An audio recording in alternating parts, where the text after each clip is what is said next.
일제 불법적이고 반인도적인 식민지 지배를 극명하게 보여주는 것이 아동 강제 동원이지만 정작 우리 정부는 제대로 된 조사를 한 번도 한 적이 없습니다. 불행했던 과거를 제대로 기억하고 있는지 일본이 아니라 우리 자신에게 먼저 물어봐야 한다는 지적이 나옵니다. 홍성욱 기자입니다.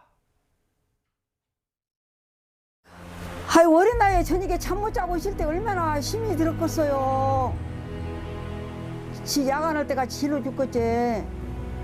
자울다 들키면 혼나고. 감옥 갔던 방직 공장에서 밤낮 없이 일했던 선호순 할머니. 당시 나이는 12살, 호적상으로는 7살이었습니다. 정부는 이렇게 주민등록 나이와 실제 나이가 다른 경우가 많아서 아동 강제동원의 규모를 파악할 수 없다며 지금껏 아무런 조사도 하지 않았습니다.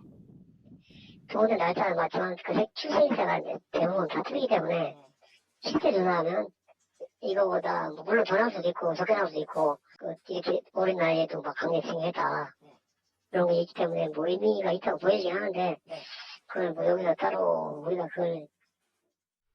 그러나 역사학자들은 할머니, 할아버지들에게 일일이 직접 물어서 피해 규모와 실상을 파악하고 있습니다. 일제 강제동원 연구의 정혜경 박사가 여성 강제동원 피해자 1000명을 대상으로 조사한 결과 당시 어린이였던 피해자는 최소 400명이 넘습니다. 정부는 이 같은 연구자들의 자발적인 조사마저 돕지 않습니다.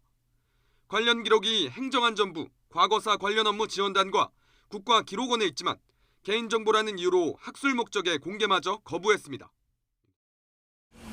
자료 찾기도 어렵고 생존자도 거의 만날 수 없고 이런 상황이 돼서 지금이라도 저는 진상규명 작업을 다시 시작을 해야 출발할 수 있다고 봅니다. 정부 지원을 받지 못하는 아동 강제동원 피해자도 적지 않습니다.